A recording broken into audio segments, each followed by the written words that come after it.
culture biblique ce matin. Je viens d'apprendre. Alors, quand le peuple hébreu est allé combattre à Jéricho, il y a Josué qui demande au peuple, aux hommes, donc, de se faire circoncire. Et je me suis dit, mais tu fais circoncire les gens une deuxième fois? Comment? C'est bizarre. Faut pas. Mais en fait, tous ceux qui sont nés dans le désert, c'est les 40 ans dans le désert, les enfants, enfin, ceux qui sont nés dans le désert et pas en Égypte, ils se sont jamais fait circoncire. En effet, avec la route, ben, ils n'ont pas pris le temps.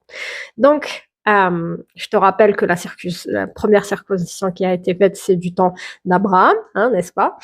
C'était une alliance avec Dieu. Du temps de Moïse, ça s'est fait aussi. Les gens qui sont sortis d'Égypte étaient circoncis. Mais une fois qu'ils sont morts et tout ça, ils sont pas rentrés dans la terre promise.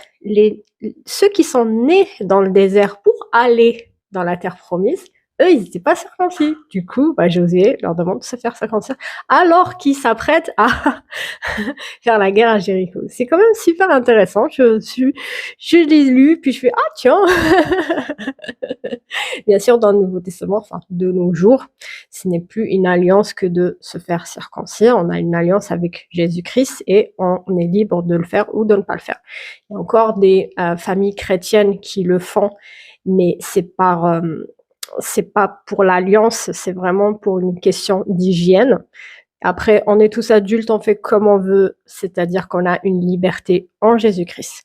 N'oubliez pas que l'apôtre Paul a eu ce problème-là avec ses étudiants, si je puis dire, et il avait dit que on était libre en Jésus-Christ. Dis-moi en commentaire ce que tu en penses. Je suppose que chacun a sa propre opinion, mais ce qui est cool, c'est que vraiment, on a cette liberté en Jésus-Christ. Donc voilà, c'était sympa de lire ça ce matin. Je découvre encore des trucs. Je te bénis et je te dis à bientôt. Ciao, ciao.